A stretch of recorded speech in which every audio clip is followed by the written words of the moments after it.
इस अध्याय में आत्म संयम योग के बारे में कहा गया है।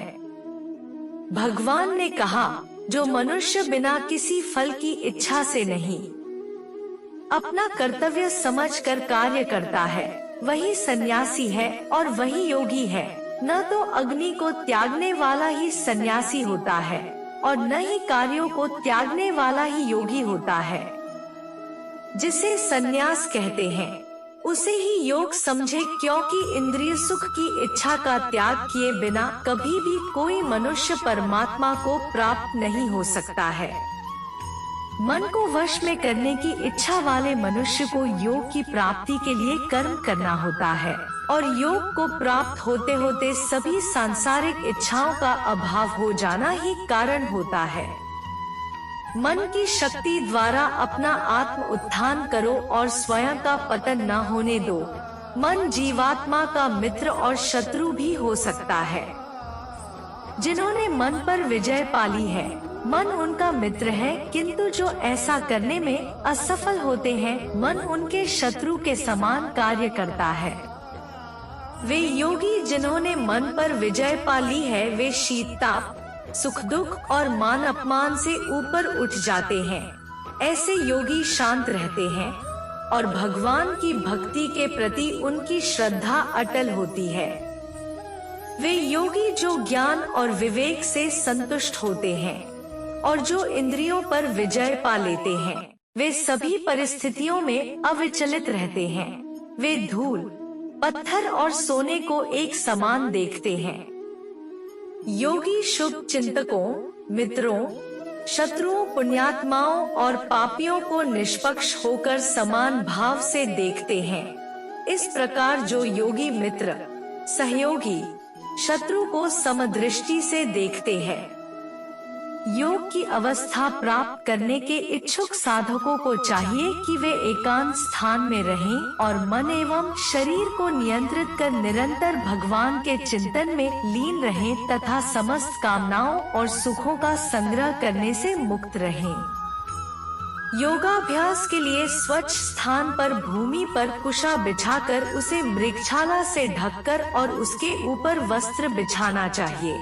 आसन बहुत ऊंचा या नीचा नहीं होना चाहिए।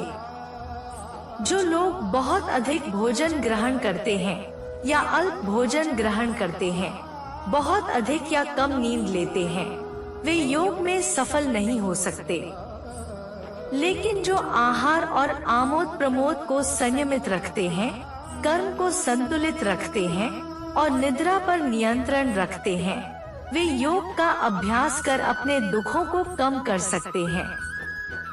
पूर्ण रूप से अनुशासित होकर जो अपने मन को स्वार्थों एवं लालसाओं से हटाना सीख लेते हैं और इसे अपनी आत्मा के सर्वोत्कृष्ट लाभ में लगा देते हैं, ऐसे मनुष्यों को योग में स्थित कहा जा सकता है और वे सभी प्रकार की इंद्रिय लालसाओं से मुक्त होते हैं। जिस प्रकार वायुरहित स्थान में दीपक की ज्योति झिलमिलाहट नहीं करती, उसी प्रकार से संयमित मन वाला योगी आत्मचिंतन में स्थिर रहता है। जब मन भौतिक क्रियाओं से दूर हटकर योग के अभ्यास में स्थिर हो जाता है, तब योगी शुद्ध मन से आत्म तत्व को देख सकता है और आंतरिक आनंद में मगन हो सकता है। योग में चरम आनंद की अवस्था को समाधि कहते हैं, जिसमें मनुष्य असीम दिव्य आनंद प्राप्त करता है और इसमें स्थित मनुष्य परम सत्य के पथ से विपथ नहीं होता। ऐसी अवस्था प्राप्त कर कोई और कुछ श्रेष्ठ पाने की इच्छा नहीं करता। ऐसी सिद्धि प्राप्त कर कोई मनुष्य बड़ी से बड़ी आपदाओं में विचलित नहीं होता। वियोग की अवस्था को योग के रूप में जाना जाता है।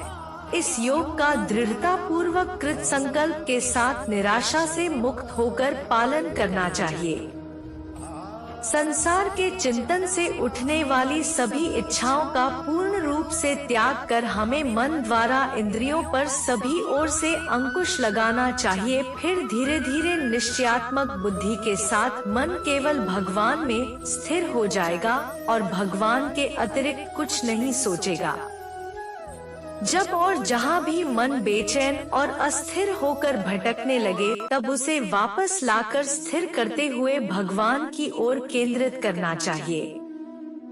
जिस योगी का मन शांत हो जाता है और जिसकी वासनाएं वश में हो जाती हैं, एवं जो निष्पाप है तथा जो प्रत्येक वस्तु का संबंध भगवान के साथ जोड़कर देखता है, उसे अलौकिक आनंद प्राप्त होता है। इस प्रकार आत्म संयमी योगी आत्मा को भगवान में एकीकृत कर भौतिक कल्मश से मुक्त हो जाता है और निरंतर परमेश्वर में तल्लीन होकर उसकी दिव्य प्रेममय भक्ति में परम सुख प्राप्त करता है। सच्चा योगी अपनी चेतना को भगवान के साथ एकीकृत कर समान दृष्टि से सभी जीवों में भगवान और भगवान को सभी जीवों में देखता है। जो मुझे सर्वत्र और प्रत्येक वस्तु में देखते हैं, मैं उनके लिए कभी अदृश्य नहीं होता और वे मेरे लिए अदृश्य नहीं होते। जो योगी मुझ में एकनिष्ठ हो जाता है और परमात्मा के रूप में सभी प्राणियों में मुझे देखकर श्रद्धा पूर्वक मेरी भक्ति करता है, वह सभी प्रकार के कर्म करता हुआ भी केवल मुझ में स्थित हो जाता है। मैं उन पूर्ण सिद्ध योगियों का सम्मान करता हूँ जो सभी जीवों में वास्तविक समानता से दर्शन करते हैं और दूसरों के सुखों और दुखों के प्रति ऐसी प्रतिक्रिया व्यक्त करते हैं जैसे कि वे उनके अपने हों। अर्जुन ने कहा है, मधुसूदन, आपने जिस योग पद्धति का वर्णन किया वह मेरे लिए अव्यावहारिक और अप्राप्य है, क्योंकि मन चंचल है। हे कृष्ण, क्योंकि मन अति चंचल, अशांत, हठी और बलवान है, मुझे वायु की अपेक्षा मन को वश में करना अत्यंत कठिन लगता है। भगवान श्री कृष्ण ने कहा है, महाबाहु कुंती पुत्र, जो तुमने कहा वह सत्य है। मन को नियंत्रित करना वास्तव में कठिन है, किंतु अभ्यास के द्वारा इसे नियंत्रित किया जा सकता है। जिनका मन निरंकुश है उनके लिए योग करना कठिन है, लेकिन जिन्होंने मन को नियंत्रित करना सीख लिया है और जो समुचित ढंग से निष्ठापूर्वक प्रयास करते हैं, वे योग में पूर्णता प्राप्त कर सकते हैं। अर्जुन ने कहा है, कृष्ण, योग में असफल उस योगी का भाग्य क्या होता है जो श्रद्धा के साथ इस पथ पर चलना प्रारंभ तो करता है, किंतु जो अस्थिर मन के कारण भरपूर प्रयत्न नहीं करता और इस जीवन में योग के लक्ष्य तक पहुंचने में असमर्थ रहता है। हे कृष्ण, क्या योग से पथ भ्रष्ट ऐसा व्यक्ति भौतिक एवं आध्यात्मिक सफलताओं से वंचित नहीं होता और छिन्न भिन्न बादलों की भांति नष्ट नहीं हो जाता, जिसके परिणाम स्वरूप वह किसी भी लोक में स्थान नहीं पाता? हे कृष्ण, कृपया मेरे इस संदेह का पूर्ण निवारण करें, क्योंकि आपके अतिरिक्त कोई अन्य नहीं है जो ऐसा कर सके। परमेश्वर श्री कृष्ण ने कहा, आध्यात्मिक पथ का अनुसरण करने वाले योगी का न तो इस लोक में और न ही परलोक में विनाश होता है। मेरे प्रिय मित्र, भगवत प्राप्ति के मार्ग पर चलने वाले को बुराई पराजित नहीं कर सकती। असफल योगी मृत्यु के पश्चात पुण्य आत्माओं के लोक में जाते हैं।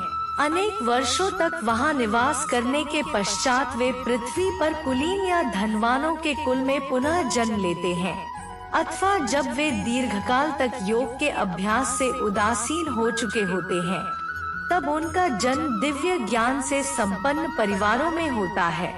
संसार में ऐसा जन्म अत्यंत दुर्लभ है। ऐसा जन्म लेकर वे पिछले जन्म के ज्ञान को पुनः जागृत करते हैं और योग में पूर्णता के लिए और अधिक कड़ा परिश्रम करते हैं। वास्तव में वे अपने पूर्व जन्मों के आत्मसंयम के बल पर अपनी इच्छा के विरुद्ध स्वतः भगवान की ओर आकर्षित होते हैं। ऐसे जिज्ञासु साधक स्वाभाविक रूप से शास्त्रों के कर्म कांडों से ऊपर उठ जाते हैं। पिछले कई जन्मों में संचित पुण्य कर्मों के साथ जब ये योगी आध्यात्मिक मार्ग में आगे उन्नति करने हेतु निष्ठा पूर्वक प्रयत्न में लीन रहते हैं, तब वे सांसारिक कामनाओं से शुद्ध हो जाते हैं और इसी जीवन में पूर्णता प्राप्त कर लेते हैं। एक योगी तपस्वी से, ज्ञानी से और सकाम कर्मी से भी श्रेष्ठ होता है। आता है अर्जुन, तुम सभी प्रकार से योगी बनो।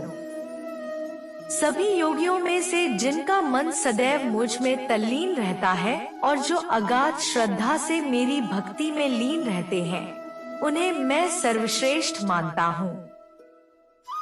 जय श्री कृष्णा।